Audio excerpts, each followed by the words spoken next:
Thank you for telling me that. It's too bad, though, these guys missed the little speech there. Not only was it not live, it's not allowing me to interact with the chat for some reason. Hold on, guys. Let me try to see if I can figure out what the hell's going on. Well, if you missed my little introductory speech, it might be worth it to go back later and check that out. Also, don't miss my upcoming guide to the best psychedelic music, like music that you actually should listen to in a entheogenic journey. It's going to have some amazing recommendations.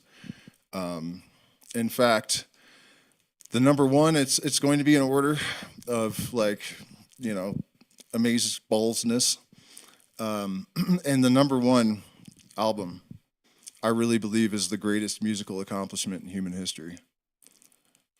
Which is quite a statement, but if you eat some boomers and listen to it, nearly 100% chance that you'll agree.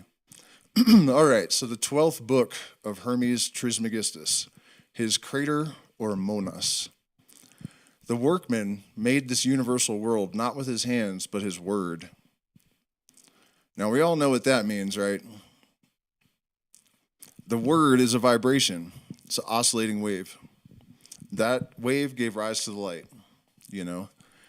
And a lot of people take that and they say, well, it proves that the Bible was really written by God or divinely inspired. No, it doesn't. Initiates of the Hermetic mysteries have known this sort of thing for far longer than that book has existed. Therefore, thus think of him as present everywhere and being always, and making all things, and one above, that by his will hath framed the things that are. For that is his body, not tangible, nor visible, nor measurable, nor extensible, nor like any other body. For it is neither fire, nor water, nor air, nor wind, but all these things are of him. For being good, he hath dedicated that name unto himself alone. But he would also adorn the earth with the ornament of a divine body. Before we go any further, so I don't forget this, the other day I had this sort of mental image of this like incomprehensibly complex sort of geometry. And the narrator in my mind that seems other oftentimes explained to me that it was a nearly infinite vector of algorithms. And every time one of these algorithms creates a vector, whenever they cross, a third thing is created. And this is a hermetic idea, you know, that from the interaction of two antinomies, two opposite forces, a third thing arises of a higher nature. This can be seen in evolution with children that surpass their parents. It would be more evident if the overlords would stop putting dissonance in that process. But what I'm getting at here is at the basis of the universal structure, there's basically just light or electromagnetism. And all of those things, fire, water, air, wind, all of them arise from that. And so that's the kind of translation that is, employed to read the book of nature, as they say. But he would also adorn the earth, but with the ornament of a divine body. And he sent man an immortal and a mortal wight. And in case you haven't been following, a wight is just a being, a creature. And man had more than all living creatures and the world, because his speech and mind. For man became the spectator of the works of God and wondered and acknowledged the Maker. For he divided speech among all men, but not mind. And yet he envied not any, for envy comes not thither, but is abode here below in the souls of men that do not have a mind. Thoth asks, but wherefore, Father, did not God distribute the mind to all men? Hermes, because it pleased him, O son, to set that in the middle among all souls as a reward to strive for. Tot, and where hath he set it? Hermes answers, filling a large cup or bowl therewith, he sent it down, giving also a crier or proclaimer. And he commanded him to proclaim these things to the souls of men. Dip and wash thyself, thou that art able in this cup or bowl, thou that believeth that thou shalt return to him that sent this cup, thou that acknowledged whereunto thou wert made. As many therefore as understood the proclamation and were baptized or doused into the mind, these were made partakers of knowledge and became perfect men, receiving the mind. So that's interesting to me because, excuse me.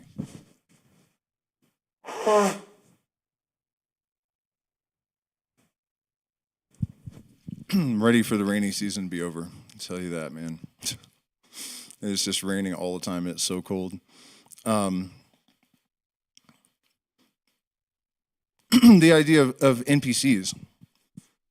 And that idea actually isn't as new. Forget about this. As you would think. That woman, I can't remember, Dolores Canyon, I think. I've heard her talk about this in a video that looked like it was probably 40 years old. That, and this, it sounds really bad, but the idea basically that it's actually true, that there are masses of humans that are more or less automatons, and their function is basically just to be cogs in the machine that supports the freedom and productivity of the actual thinking, soul-having people. And the trick, and one of the reasons why this stuff is kept secret, is that is not, understanding that is not permission to look down on them. It's not permission to see them as less than human. Because those that are above owe everything to those that are below. The feet drag below the hells, the head rises above the heavens. And that's another reason that this kind of knowledge needs to be reinstated.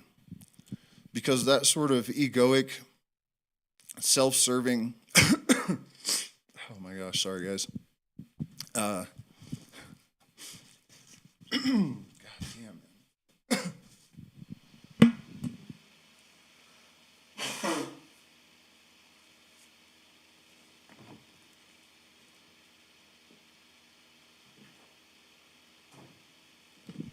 Mentality is destroying humanity. And the issue is, people are sort of engineered or predisposed to think in terms of black and white. Subtlety is difficult for a lot of people, especially when it comes to perception of ontological models. But nothing really is black and white. And so this cultivation of subtlety in thought is, one of the reasons why this intellectual work is prescribed to initiates. Check the chat again, because, yeah. Looks like we're cool.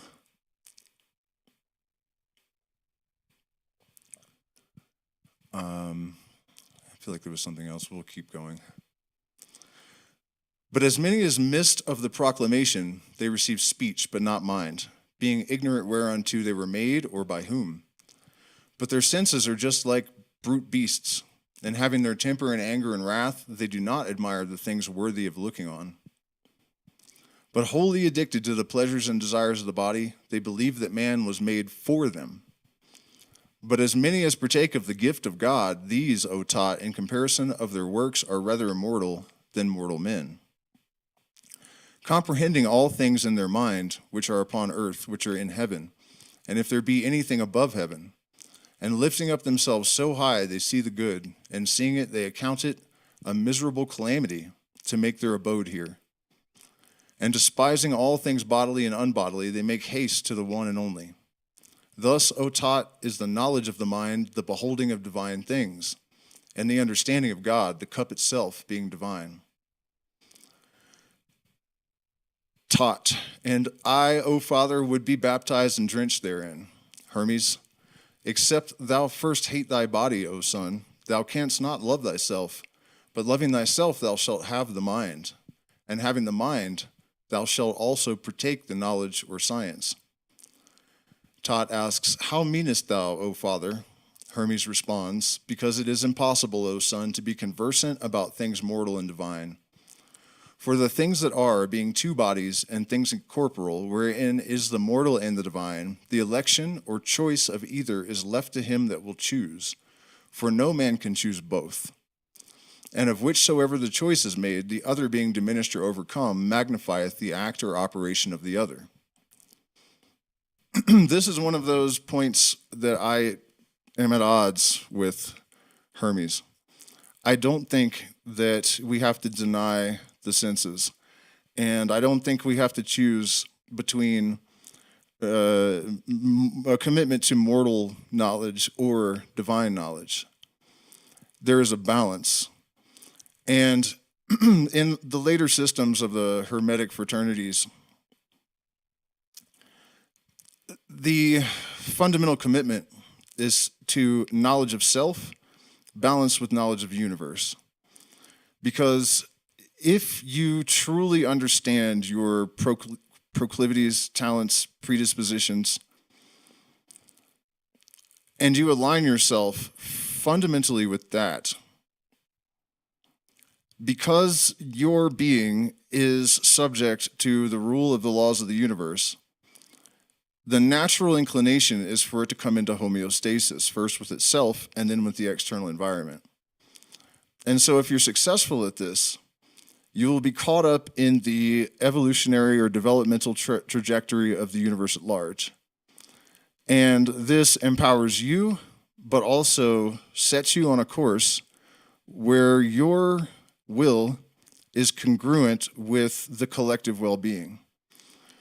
And, there's a lot of talk about communism right now. Speaking of politics, I kind of opened this with that. And a lot of people were shocked when the TikTok thing happened, and they went to the Chinese app, and they're looking at Shanghai, and everything's clean, and food that's imported from the United States is cheaper than it is in the United States somehow. Rent is like the same as it is in Peru. Healthcare is free and high-tech and good. People are not slaves. They are not starving. And, there's a lot of shock there because people in the United States have been told their whole lives that, it's terrible to be Chinese and that, communism without fail is going to cause just nothing but poverty and starvation. And the truth is, it's not pure communism. It is a hybridized system, and it's always hybridized systems that are best.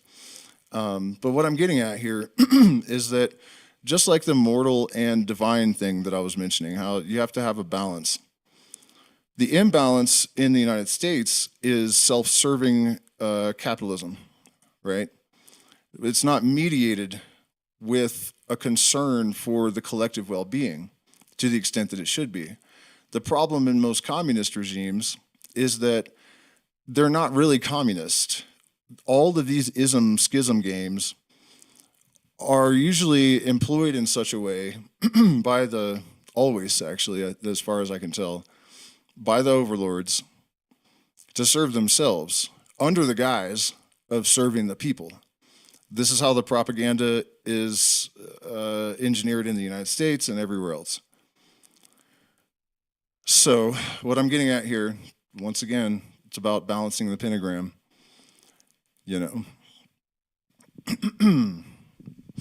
And I think that one of the real keys to having any hope of solving this is that we have to find new language.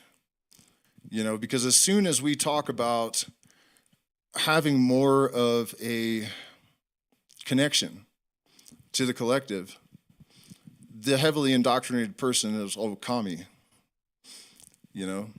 So I think that's a really essential. Even the word spirituality, I think, maybe needs to be devolved. and magic. It has all these negative connotations. Terence McKenna talked about this in the late 90s, that we have to re-engineer language for a new paradigm. So just food for thought. By the way, do me a favor, hit the like button, share, subscribe. Consider becoming a patron. You get access to 6 years of premium material. I do consultations, video calls and whatnot, guitar lessons, all sorts of things. And we're having events in the Sacred Valley in March and sooner, potentially. You can email me about that. And also in Manu in May in the jungle. So if you're interested in that, shoot me an email.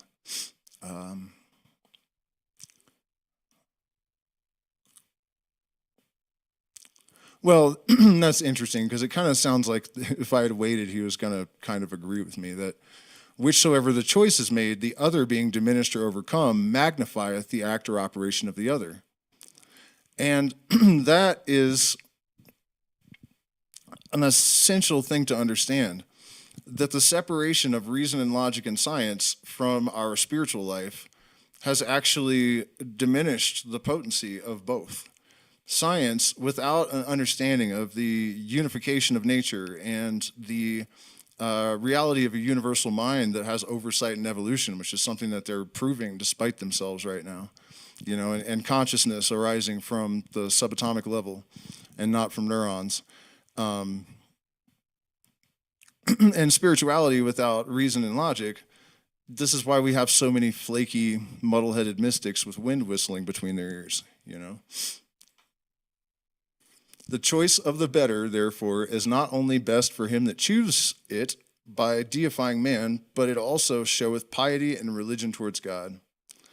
But the choice of the worst destroys a man, but does nothing against God, save that as pomps or pageants, when they come abroad, cannot do anything themselves but hinder. After the same manner also do these make pomps and pageants in the world, being seduced by the pleasures of the body. These things being so, O Thoth, that things have been and are so plenteously ministered to us from God, let them proceed also from us without any scarcity or sparing. For God is innocent or guiltless, but we are the causes of evil, preferring them before the good.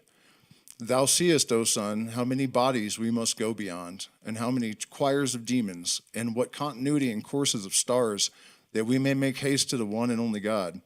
For the good is not to be transcended. It is unbounded and infinite, unto itself without beginning. But unto us, seeming to have a beginning, even our knowledge of it. For our knowledge is not the beginning of it, but shows us the beginning of it being known unto us. Let us therefore lay hold of the beginning, and we shall quickly go through all these things. Now, something else I have to take issue with there, the idea that God is innocent and we are guilty of evil. If you know anything, just the most basic fundamental tenets of psychology, external influences create influences in the subconscious, and the subconscious governs the overwhelming majority of our behavior until we start to individuate and awaken and change the ratio. And so to say that the mind that created all of these circumstances and influence is not responsible to any degree is patently ridiculous, I think.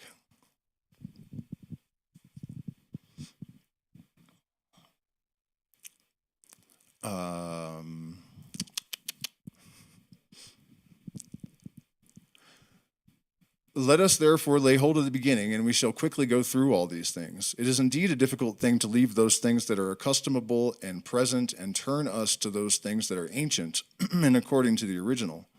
For these things that appear delight us, but make the things that appear not hard to believe, or the things that appear not are hard to believe. The things most apparent are evil, but the good is secret or hidden. Or to the things that appear, for it hath neither form nor figure. For this cause it is like to itself, but unlike everything else, for it is impossible, and anything incorporeal should be made known or appear to a body. For this is the difference between the like and the unlike wanteth always somewhat of the like. For the unity, beginning, and root of all things, as the root in beginning, nothing is without a beginning, but the beginning is of nothing, but of itself, for it is the beginning of all other things.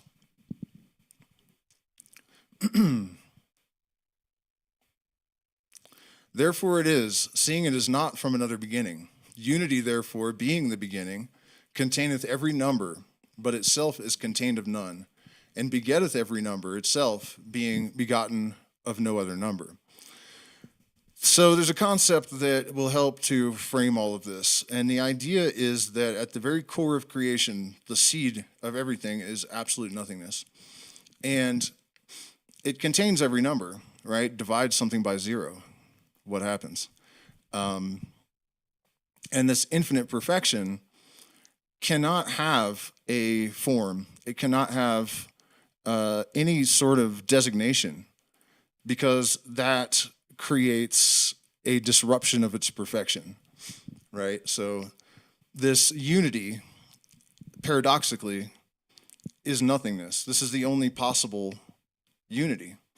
And as above, so below also kind of references the fact that the entire process of creation is by means of replication by reflection, repeating patterns, right? You can see it in the Fibonacci sequence, the repetitions of history, form and order, symmetry, all has to do with repetition. And so because the seed of creation is a paradox, everything contains its contradiction that has emanated from this. And so unity, the only one thing, the only possible one thing is no thing. If you have an object in space, then you have two things. And there's another little clue there, that itself being begotten of no other number. Everything that is begotten or made is imperfect and may be divided, increased, and diminished. But to the perfect there happeneth none of these. And that which is increased by unity, but is consumed and vanished through weakness, being not able to receive the unity. The image of God have I described to thee, O Thoth, as well as I could, which if thou did diligently consider and view by the eyes of the mind and hear, believe me, son, thou shalt find the way to things above, or rather the image itself will lead thee. But the spectacle of sight hath this peculiar and proper. Them that can see and behold it, it holds fast and draws unto them. As they say, the lodestone doth iron.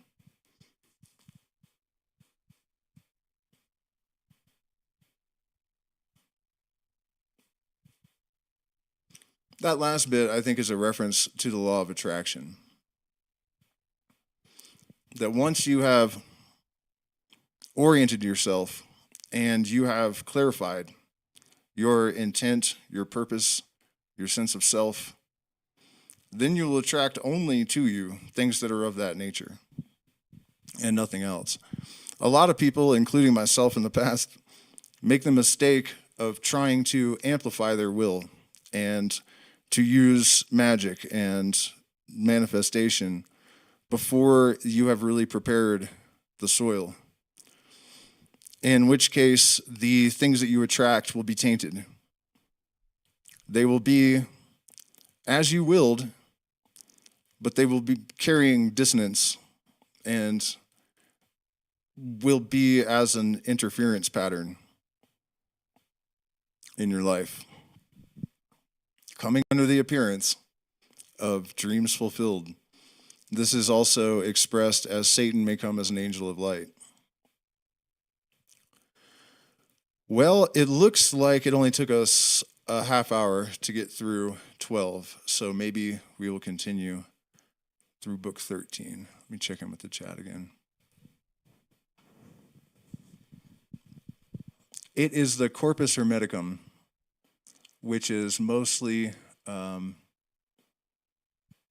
conversations between Thoth, I think it's supposed to be, Thoth, and Hermes Trismegistus, quantum foam-based consciousness mind from the subatomic beer froth of pre-manifest primordial reality. That's awesome.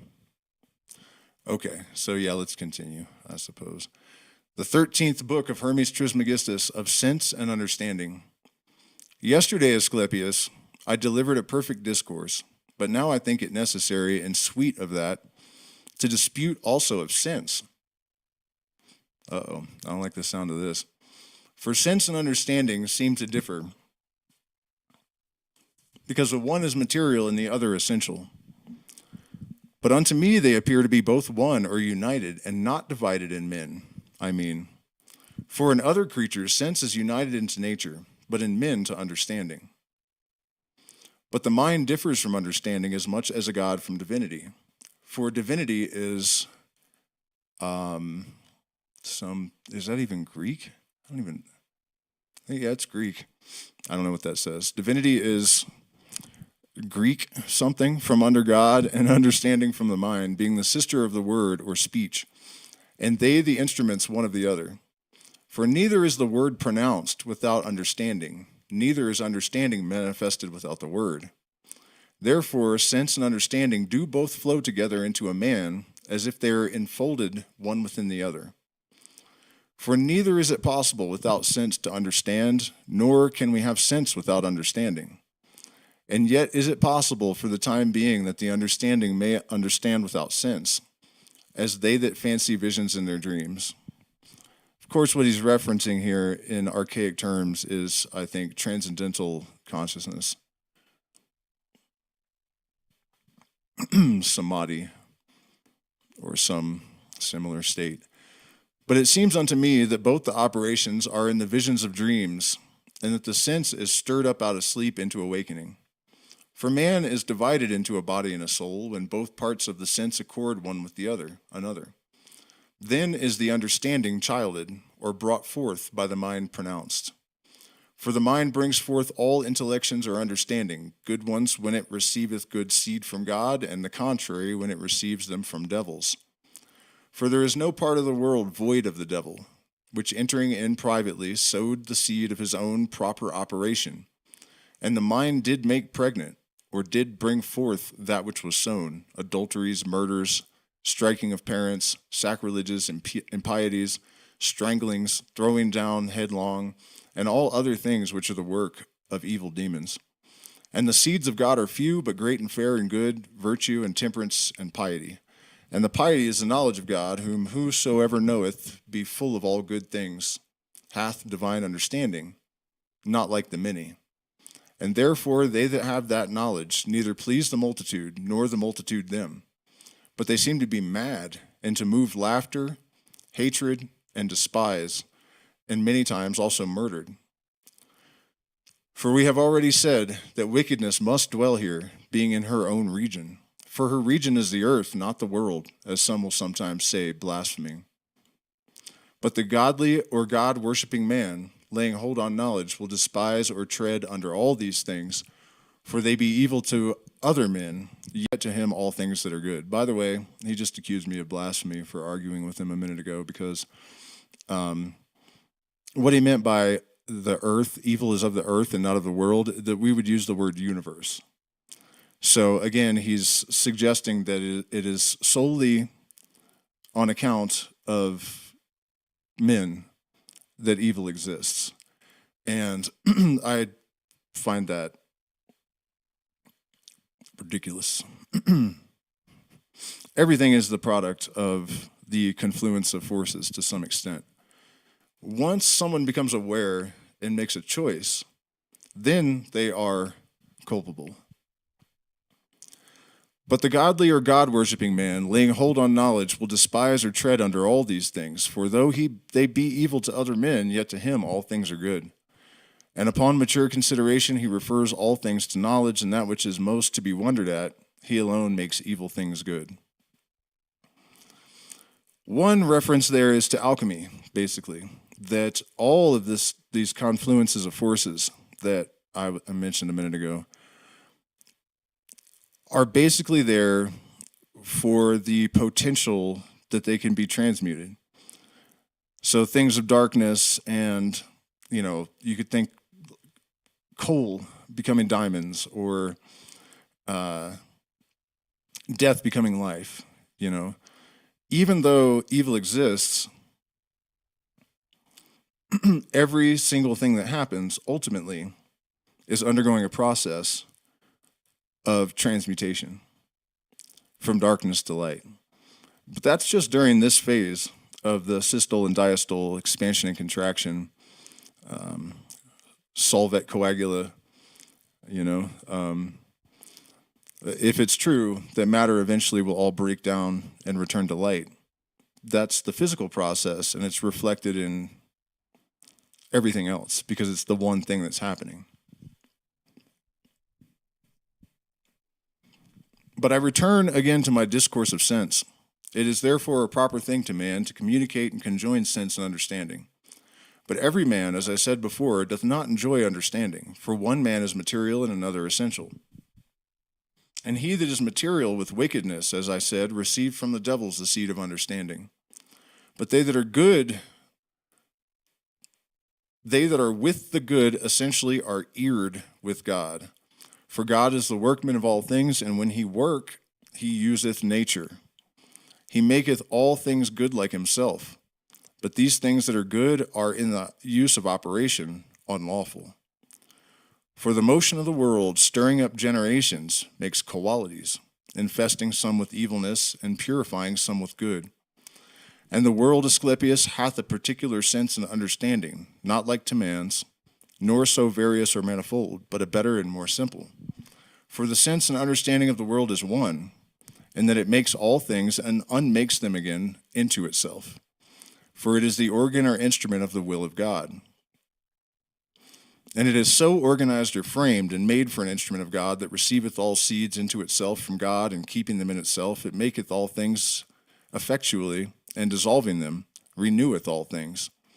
And therefore, like a good husbandman of life, when things are dissolved or loosened, he affords, by the casting of seed, renovation to all things that grow. There is nothing that it, the world, doth not beget or bring forth alive, and by its motion it makes all things alive. And it is at once both the place and the workman of life. But the bodies are from the matter in a different manner. For some are of earth, some of water, some of air, some of fire, and all are compounded, but some are more compounded, and some are more simple. They that are compounded are the heavier, and they that are less are the higher. And the swiftness of the motion of the world makes the varieties of the qualities of generation, for the spiration or influence being most frequent, extendeth unto the body's qualities, which within fullness, which is of life. Therefore, God is the father of the world, but the world is father of the things in the world. And the world is the son of God, but things in the world are the sons of the world. And therefore it is well called, Greek word, the world that is an ornament, because it adorneth and beautifieth all things with the variety of generation and indeficiency of life, which the unweariedness of operation and the swiftness of necessity with the mingling of elements and the orders of things done. Therefore it is necessarily and properly called the world. For all living things, both the sense and the understanding, cometh into them from without, inspired by that which compasseth them about, and continueth them. And the world, receiving it once from God, as soon as it was made, hath it still whatever it once had. But God is not as it seems to some who blaspheme through superstition, without sense and without mind or understanding. For all things that are, O Asclepius, are in God and made by him and depend on him, some working by bodies, some moving by a soul like essence, some quickening by a spirit, and some receiving the things that are weary, and all very fitly. Or rather I say that he hath them not, but I declare the truth. He is all things, not receiving them from without, but exhibiting them outwardly. And this is the sense and understanding of God, to move all things always. And there shall never be any time when any of these things that are shall fail or be wanting. When I say the things that are, I mean God, for the things that are, God hath, and neither is there anything without him, nor he without anything. These things, O Asclepius, will appear to be true, if thou understand them, but if thou understand them not, incredible. For to understand is to believe, but not to believe is not to understand. For my speech or words reach not unto the truth, but the mind is great, and being led or conducted for a while by speech, is able to attain to the truth. This is kind of an important point because one of the differences between this sort of system and a lot of other systems is that faith is not demanded or required. A wise magician once said, "We give certainty, not faith." It is an insult to the dignity of a person to expect them to believe something without reason. And so that's a little amendment there. And understanding all things roundabout and finding them consonant and agreeable to those things that were delivered and interrupted by speech, believeth, and in that good belief resteth. To them, therefore, that understand the things that have been said of God, they are credible. But to them that understand them not, incredible. And let these things, and thus many things, be spoken concerning understanding and sense.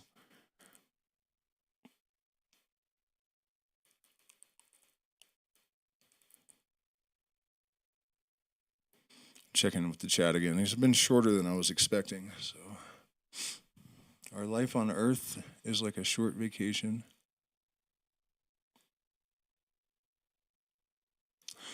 Yeah, I mean, one of the wildest things I've ever heard is that the entire life of the universe is followed by a period wherein, what's up, Empress?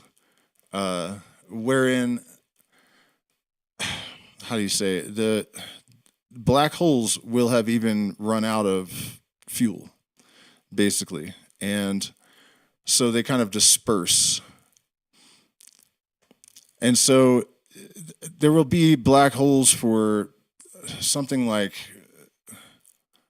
I don't know, some billion septillion years or something. And then after that, just an absolute vast nothingness that will eventually collapse back into itself, into the singularity, according to certain theories, including the mysticism of Hermeticism.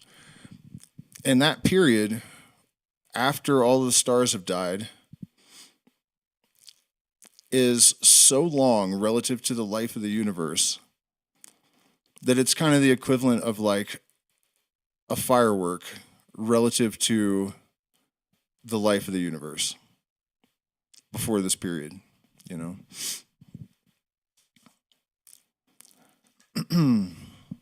It really is a tremendously incomprehensible thing to try to reason through the possibilities and to not become lost in the abyss in the process.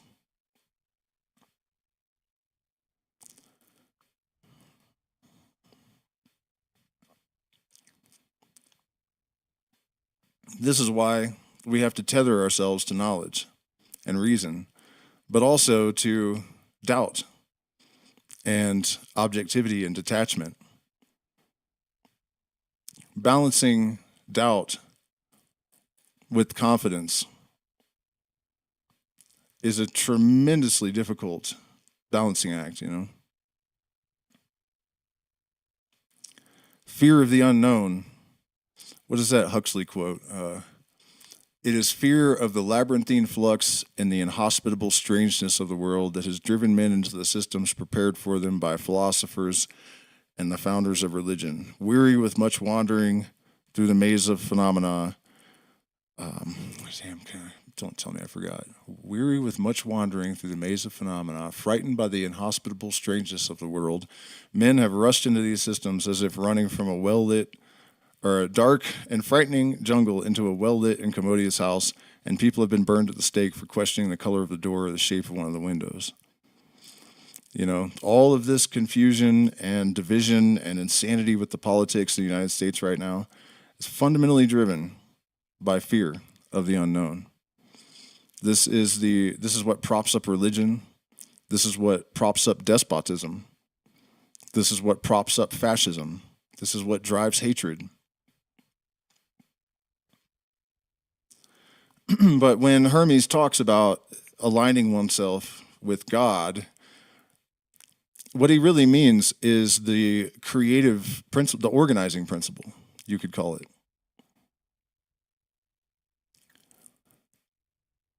The general trajectory of the creative, what's the word? Impulse is good enough.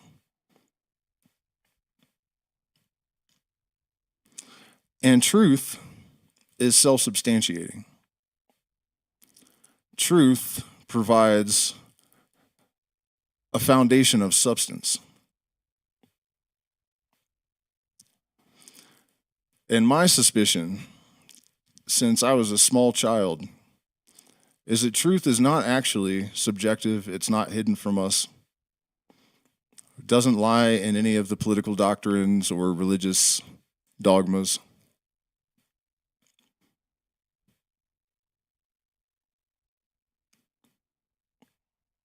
It is available to anyone that desires to see it.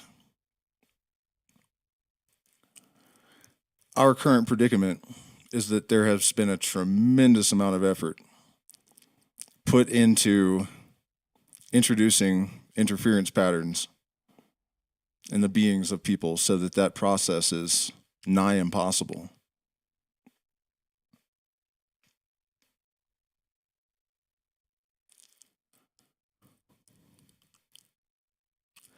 It's going to be an interesting couple of months, folks.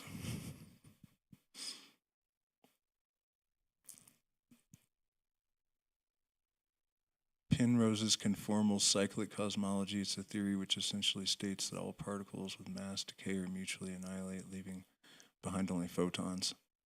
Yeah. And see, you know, one of the reasons that this is all so interesting to me, you know, Bohm and Penrose and Hammeroff too, you have to include because he's partnered with Penrose.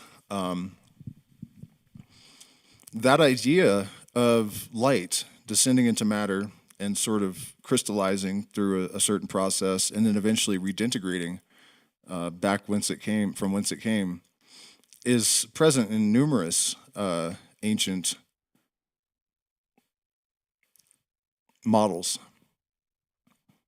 you know, and we are seeing across the board right now emergent systems, you know, or evidence emerging in support of panpsychism and non-neural cognition and memory.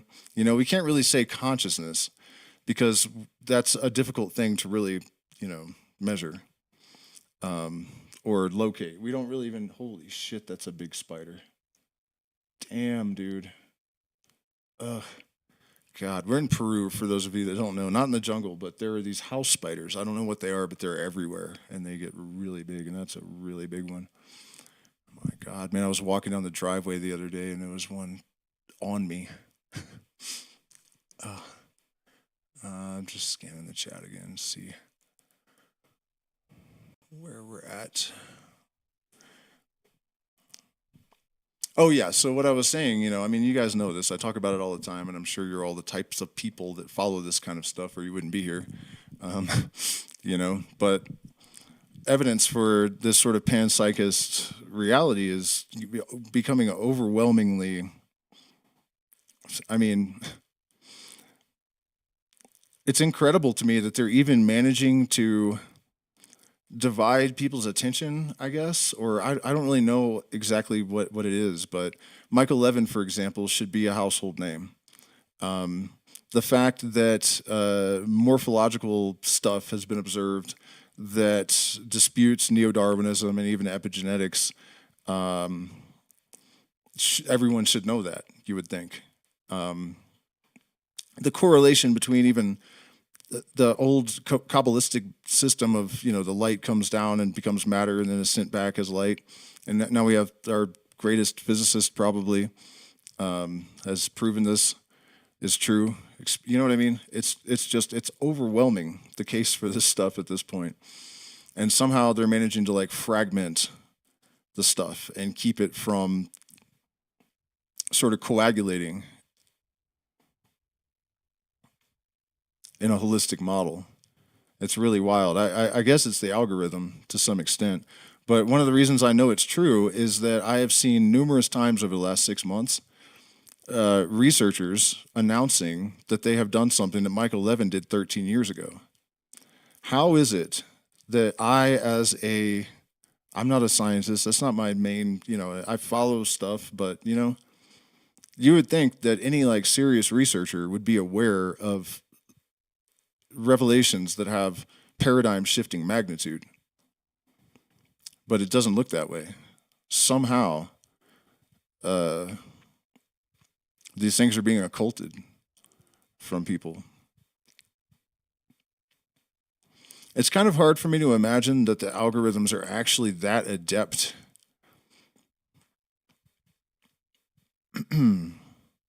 It could be tunnel vision of people, and it doesn't even require a conspiracy. I don't really know. I do know that it is essential that we tie all of these things together and put the model on display. I'm doing my best, but the algorithm doesn't like me much, so I don't know how far I'm going to get. But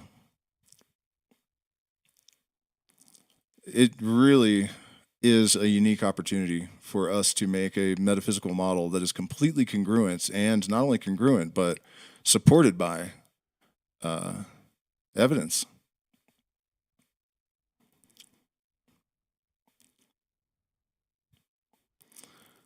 One thing that kind of gives me hope and faith, I guess, is that it's not really possible to suppress emergent properties, right? Like you can put your thumb over a hose and eventually the water's going to blow your thumb off. And everything that happens is of that nature. They're all forces. They all have movement and development and process.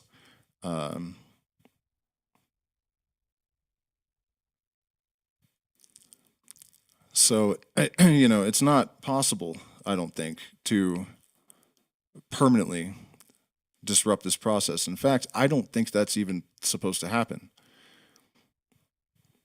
The pressure, the opposition, the chaos, it's all catalyst, really. It's all fuel. Without the pressure, there's no diamonds. So, the fact that we have this moment here where technology poses almost equal parts threat and promise, and we have existential threats all over the planet, threats to our freedom,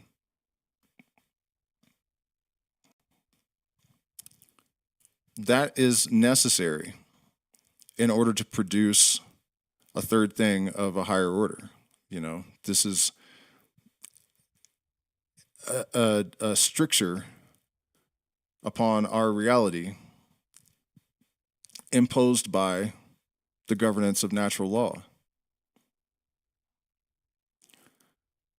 So, I'm not saying that I don't look out at the world almost every day and just go, holy fuck, man. Like, there's just, these zombies are just going to do us in, and they're overlords. And it seems like every goddamn day it's crazier. But then I remind myself that that's the pressure, and the ratio, you say, well, there's, how many NPCs for every initiate, or however you want to think about it. How much coal is there for every diamond? The same laws will produce the same effects on all systems. Keter is in Malkut, but Malkut is in Keter after another fashion, is how you would put it if you were a Kabbalist. And that's crazy too, because Keter is light and Malkut is matter in one sense. And matter's light and standing wave. And light has an electromagnetic basis, which makes it matter after another fashion. So,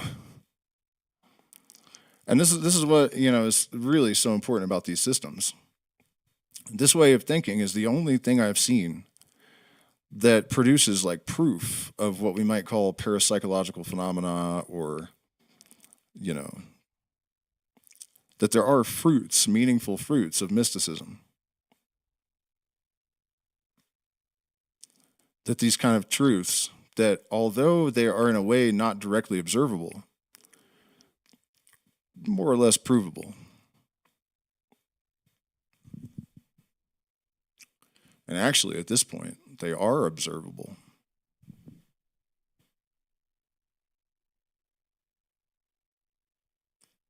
If you eat San Pedro cactus, will you get high off eating it raw? Yeah, but I wouldn't recommend it.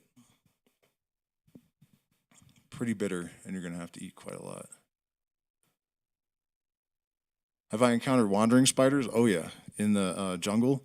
We had them in our house. There's a video on my channel in my shorts where my partner had gone into the bathroom, and when she reached for the toilet paper roll and pulled it, there was a giant Brazilian wandering spider on the... And those are bad. If you get bitten by those, you actually have a good chance of dying. Okay, so does anybody else have anything to throw out there? Questions, comments? Please hit the like button, share, subscribe, consider becoming a patron. We're demonetized. So our community is our support. We are having events that everyone should come to. What's going on? JD. Thoughts on veils upon Earth?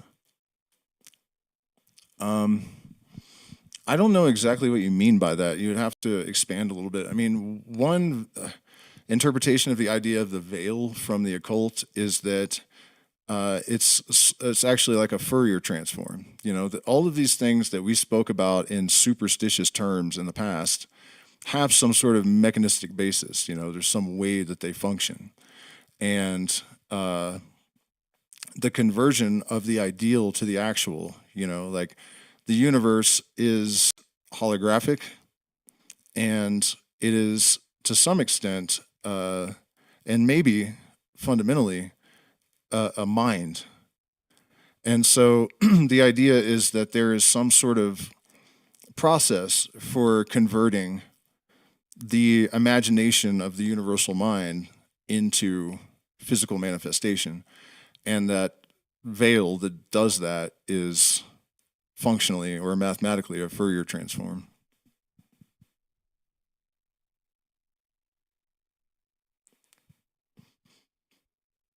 But I don't know if that's what he meant.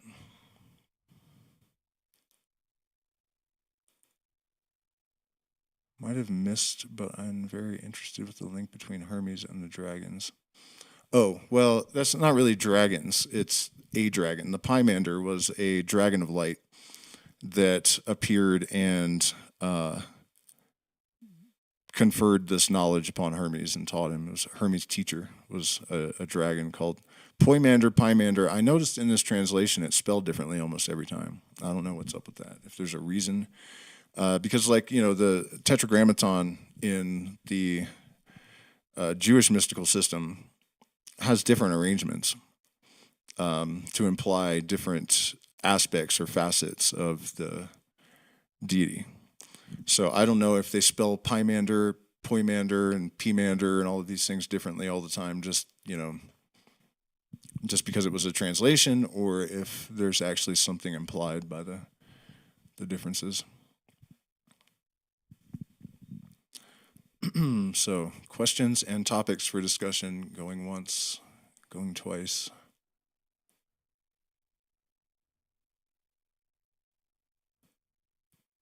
Usually, like when I give up and go to end the stream, I'll see the questions, because we have a lot of lag. So people are often, you guys are behind quite a bit.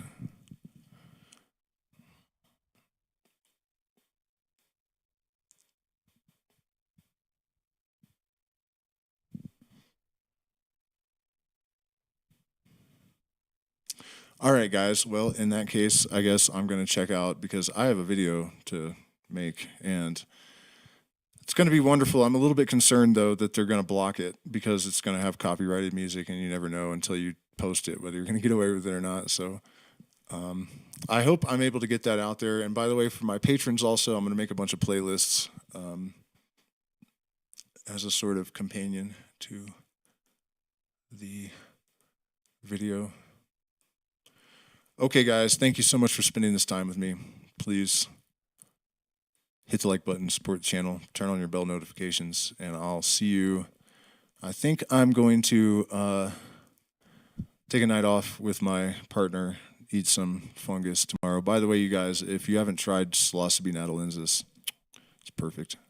The perfect species of mushroom. Absolutely divine. Okay, guys, good night.